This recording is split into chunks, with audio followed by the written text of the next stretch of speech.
কিছু টাকা আমার পরিচিত এক ব্যবসায়ীর কাছে দিয়েছি এবং বলেছি এগুলো কাজে লাগান এবং প্রতি মাসে লাভের নির্দিষ্ট একটা অংশ আমাকে দিবেন, এটা কি সুদ হবে? দয়া করে জানাবেন। এই প্রশ্ন হাজারো মানুষের, এবং এই প্রশ্ন এইভাবে আমরা অনেকে টাকা ইনভেস্ট করি।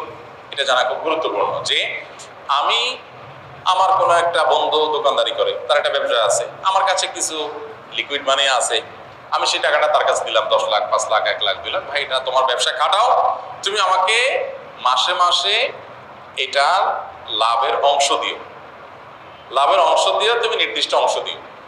এটা জায়েজ হবে কিনা? উত্তর হলো, আপনি যদি তাকে নির্দিষ্ট কোনো হিস্সা তার সাথে চুক্তি করেন যে ঠিক আছে এটার লাভের অর্ধেক আমাকে দিও, আমার এই টাকায় যা লাভ হবে, তোমার টোটাল ব্যবসায় লাভের হিসাব যখন করবা তখন আমার এই 5 লাখ টাকায় কত লাভ হয়েছে এটার অর্ধেক আমাকে দিও, আর পরিশ্রম করে তুমি ব্যবসা করবো, অর্ধেক তুমি নিও।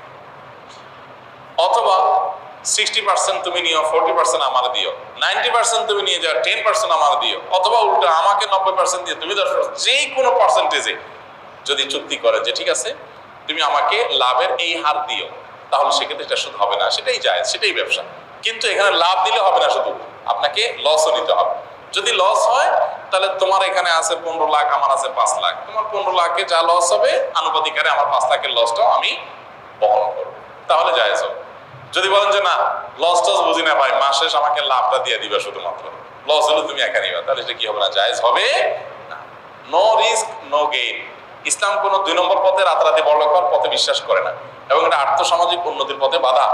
আর্থসামাজিক উন্নতির জন্য মানুষের, বিশেষ করে একটা সমাজের অর্থনীতির আপনার চাকা স্বাভাবিক থাকার জন্য এটা অন্যতম একটা ব্যাপার যে ব্যবসা সঠিক পদ্ধতিতে ব্যবসার প্রচলন, প্রসার এবং আপনার এই লাভ লস ভিত্তিতে ব্যবসা, এটা অনেক বেশি প্রয়োজন। এটা না হলে হয় কি, এটা না হলে সমাজে কিছু মানুষ অনেক বড়লোক হয়ে যায়, কিছু মানুষ একদম গরিব হয়ে যায়। এখন দেখবেন পৃথিবী আস্তে আস্তে ওইদিকে চলে যাচ্ছে। কিন্তু আমাদের দেশের প্রেক্ষাপট বলেন বা গোটা দুনিয়ার প্রেক্ষাপট বলেন, কাপড় চোপড়, আচ্ছা কাপড় চোপড় অনেক দূরে, বদনা, আগে এই যে বদনা বানাইতে দেখতেন পুরান ঢাকার বিভিন্ন জায়গার ছোট ছোট অল্প কিছু টাকা হয়েছে, এটা বদনা ফ্যাক্টরি দিয়ে দিচ্ছে, এখন সব নিয়ে গেছে 2-3টা বড় বড় প্লাস্টিক কারখানা, কোম্পানি, আমি নাম বলে তাদের মার্কেটিং আর করতে চাই না, আছে না নাই?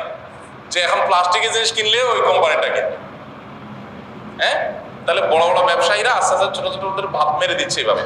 এটা অবশ্য মানে অনেক দীর্ঘ আলোচনা সাপেক্ষ ব্যাপার, আমি অর্থনীতির কোনো মানুষ না, তবে এইটুকু বুঝি যে সুদ ভিত্তিক অর্থনীতি সমাজে গরিবকে আরো গরিব করে দেয়, আর ধনীরা বড়লোক হতে হতে আরো ধনী হয়। আস্তে আস্তে একটা চেইনের অধীনে দেখা যায় সব তার কন্ট্রোলে চলে আসে।